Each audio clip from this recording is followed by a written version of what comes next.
ہر قدم پر یہ دیکھا کرو کہ حضور اکرم صلی اللہ علیہ وسلم نے اس وقت کیا کیا ہے. اگر وہ کام اس وقت ہو رہا ہے تو ہم دین پر ہیں، اگر کام اس وقت نہیں ہو رہا ہے تو ہم بے دینی پر ہیں. جس وقت کا جو عمل ہے اس عمل کو اس وقت میں کرنا سنت ہے. جس وقت کی جو دعا ہے اس دعا کو اس وقت میں پڑھنا سنت ہے. دعاؤں کی خاصیتیں بھی جب ظاہر ہوں گی جب ان دعاؤں کو ان اوقات میں کریں جن اوقات میں حضور اکرم صلی اللہ علیہ وسلم نے ان دعاؤں کا اہتمام کیا ہے. نماز کے بعد کیا دعائیں ہیں، نماز کے بعد کے کیا اذکار ہیں. اگر اس کو سوچنے چھوڑ دیا تو گویا اس عمل کا مسنون وقت ختم ہو گیا. جس طرح فرض نماز کا وقت متعین ہے، اگر اس وقت میں نہ ہوا تو وہ فریضہ ادا نہیں ہوا. بالکل اسی طرح سنتوں کے لیے ہے کہ سنتوں کے لیے بھی اوقات متعین ہیں کہ آپ نے کس وقت کیا عمل کیا.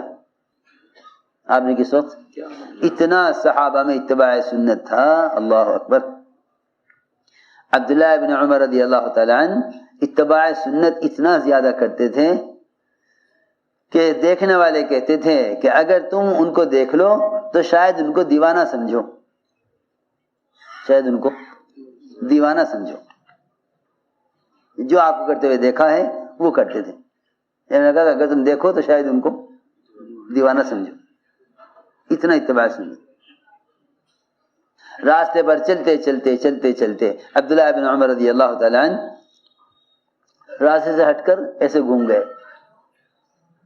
سب راستے پہ چل رہے، عبداللہ بن عمر راستے سے ہٹے اور راستے سے ہٹ کر چلے، پھر آگے گھوم کر راستے پر آئے. لوگوں نے کہا کہ عبداللہ بن عمر یہ تم نے کیا کیا؟ راستہ تو سیدھا تھا، تم ادھر سے کیوں گھوم کر آئے؟ اور فرمانے لگے کہ میں نے ایک سفر میں حضور اکرم صلی اللہ علیہ وسلم کو اسی طرح کرتے ہوئے دیکھا تھا، میں نے بھی ایسے ہی کیا. مدینہ منورہ سے دور کسی جنگل میں ویرانے میں ایک درخت تھا. عبداللہ بن عمر رضی اللہ تعالیٰ عنہ اس درخت کو پانی دینے کے لیے جایا کرتے تھے. اس درخت کو پانی دینے جاتے تھے، حالانکہ وہ کوئی پھلدار درخت نہیں تھا، ایسے کوئی پھل آتا ہو یا اس درخت کی کوئی افادیت ہو. اس درخت کو پانی دیتے تھے. جب بھی مستقل ہو جاتے اس درخت کو پانی دیتے. لوگوں نے کہا کہ یہ آپ کیوں اس کا اہتمام کرتے ہیں؟ یعنی کہ میں نے حضور اکرم صلی اللہ علیہ وسلم کو اس درخت کے نیچے، اس درخت کے قریب ایک مرتبہ قضاء حاجت کرتے ہوئے دیکھا.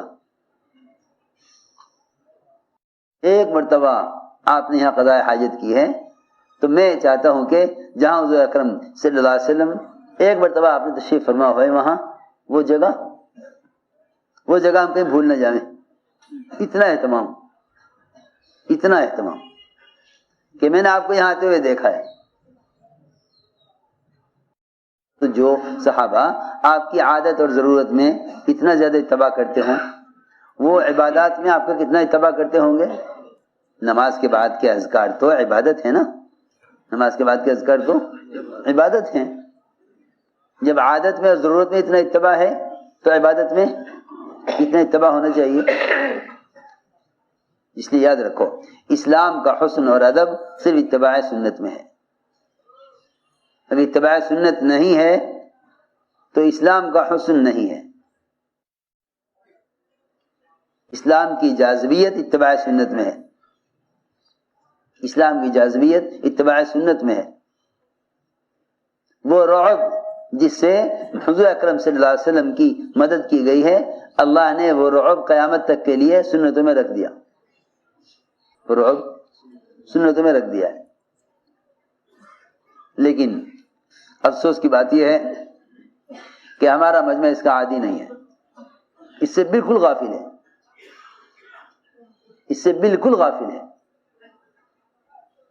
کس وقت حضور اکرم صلی اللہ علیہ وسلم نے کیا کیا، میں نے اس وقت وہ کیا یا نہیں کیا،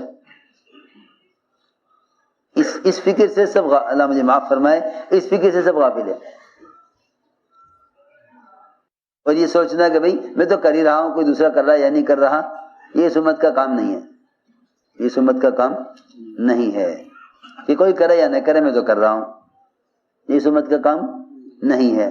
اپنے برابر والے کو پکڑ لو, متوجہ کرو کہ بھئی نماز کے بعد کی تسبیحات, نماز کے بعد کے اذکار اور نماز کے بعد کی دعائیں انشاءاللہ کریں گے نا اس کا اہتمام. جی ہاں, اپنے آپ کو پابند بناؤ, کیونکہ دین کا ادب, دین کا حسن وہ اتباع سنت میں ہے. اتباع سنت کے بغیر تو دین کامل ہوتا بھی نہیں ہے. فرائض تو اسلام میں داخلے کی شرائط ہیں. فرائض اسلام میں داخل ہونے کی شرائط ہیں, بغیر فرائض کے تو اسلامی نہیں ہے. یہ تو دخول اسلام کی شرائط ہے.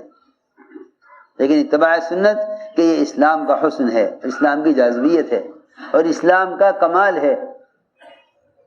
اسلام کا کمال اتباع سنت میں ہے. اس لیے دوسروں کو اس کی دعوت بھی دیا کرو, دوسروں کو اس کی دعوت بھی دیا کرو. ایک دعوت تو یہ ہے کہ آدمی بیان کر لے, ایک دعوت یہ ہے کہ جس وقت اس عمل کا موقع ہے اس وقت اس عمل کو دوسروں سے بھی کروا دے پیار محبت سے. تذکیر جو ہے وہ صرف, میری بات دھیان سے سننا, تذکیر صرف واعظ و نصیحت نہیں ہے.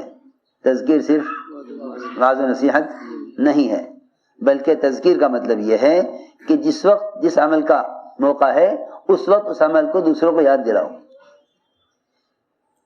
اس وقت اس عمل کا موقع ہے اس وقت اس عمل کو یاد دلاؤ.